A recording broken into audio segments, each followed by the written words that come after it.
Hey guys, welcome back to my channel. In today's video, I'm going to be sharing my recipe for fried baigan with you guys. Now this recipe is so versatile because just like with any other vegetable, you can add in any protein to this dish. You could eat it with rice, you could eat it with roti, and you can eat it alongside a host of other dishes. These are all of the ingredients I'm going to need to make my fried baigan today, and as usual, all of the ingredients and the measurements will be in the description box down below, so you guys can check that out when you're done watching the video.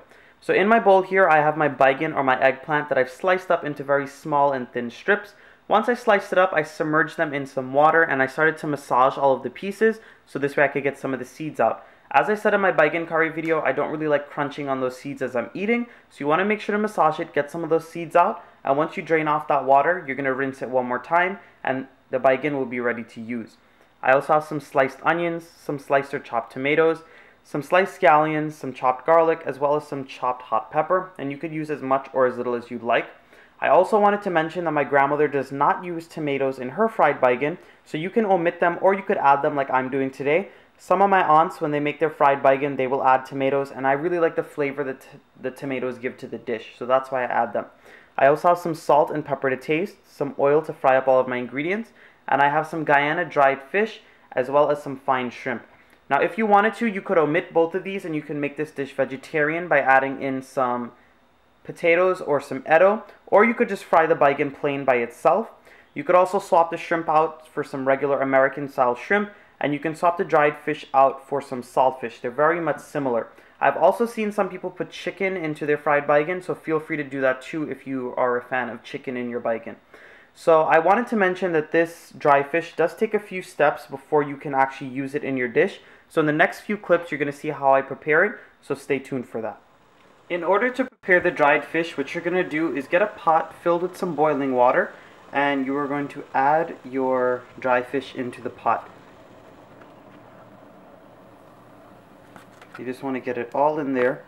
And what we're going to do is we're going to let this boil for about 10 to 15 minutes, just until I see that it gets a little soft. And then after that 10 to 15 minutes, I'm going to come back and drain off this water, and I'm going to refill it back so this way we can put it to boil again. We want to remove as much of the salt as possible from this fish before we use it in the rest of our dishes. So I'm going to come back and show you guys what it looks like when I'm ready to strain it for the first time. My dry fish has been boiling in the pot for about 15 minutes now. So what I'm going to do is I'm going to drain off all of this water. I'm going to refill the pot with some clean water with the fish in it, and then we're going to put it back up to boil. I just drained the pot of all the boiling water that the fish was in for the first 15 minutes, and what I did after I drained it is I filled it with some fresh water, and I have the stove on a high heat right now waiting for this mixture to come up to a boil. Once this comes up to a boil, I'm going to lower the heat to a medium heat, and I'm going to let it simmer for about another 15 minutes, so this way the fish can have more of that salt drained out of it. So once that is done, I'm going to show you guys what it looks like and what we're going to do with it.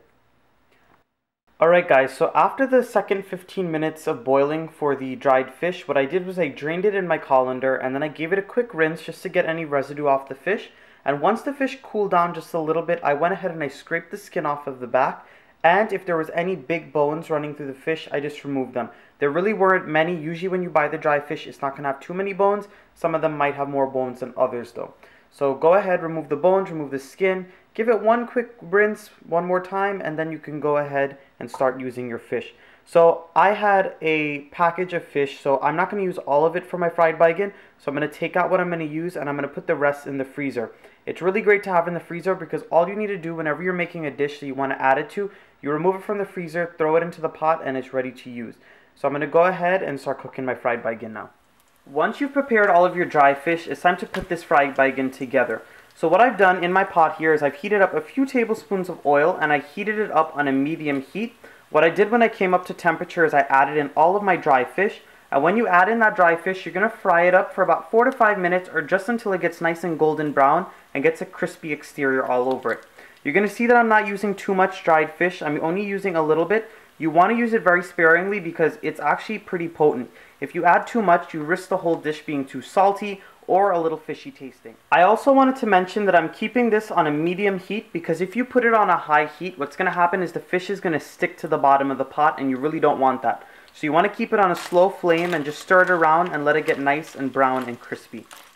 It's been about 5 minutes now and my dry fish has gotten a nice crispy and golden brown exterior. So what I'm going to do now is I'm going to add in all of my fine shrimp just so they can start frying up as well. Now we're going to leave it in the pot here to cook for about 4 to 5 minutes as well, just until the fish and the shrimp has a chance to marry together and the shrimp has a chance to get a crispy exterior as well. So you're going to see that I left the fish in pretty big pieces after I was done boiling it. The reason for that is because as the dish cooks and all of those flavors start to marry together, and as you keep stirring, the fish is actually going to start to fall apart a bit. So you don't want to have it all fine and mushy in the beginning. You want to keep it big so this way it can start to fall apart on its own as the dish cooks. It's been an additional 5 minutes and all of my shrimp have gotten nice and crispy along with that fish. So what I'm going to do now is I'm going to add in all of my garlic. I'm going to add in my scallions. And I'm going to add in my hot pepper as well as my onions. So what I'm going to do now is I'm going to fry up all of these ingredients for about another 2 minutes or just until the onions start to get a little golden brown. I did raise my flame to a high heat so this way these onions can get nice and brown. Once your onions have had a chance to get a little golden brown around the edges, it's time to go in with all of your tomatoes. And as soon as you add in your tomatoes, you want to go in with a sprinkling of salt just so it can help those tomatoes break down. And we're going to cook this for about another 2 to 3 minutes or just until the tomatoes get a little mushy and they cook down a bit.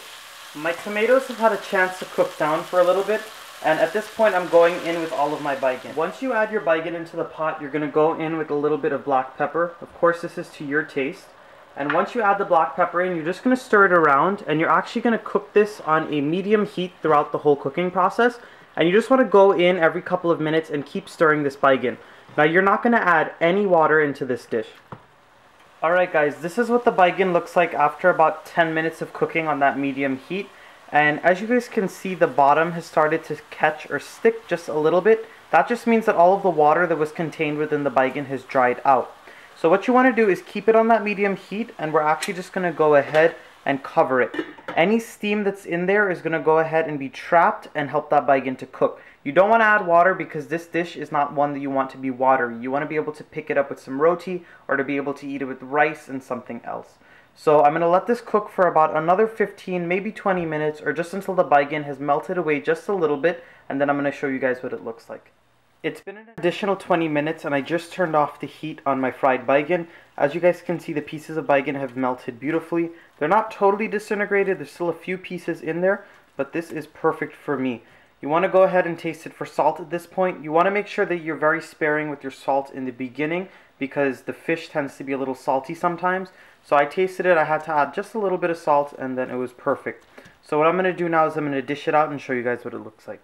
Alright guys, my fried baigan is done and it is ready to serve. So I hope you guys enjoyed this video. Go ahead and subscribe if you haven't done so yet. Give this video a nice big thumbs up and comment down below and tell me what you guys would like me to make you next. I'll see you guys again with another one of my awesome recipes. Until next time guys.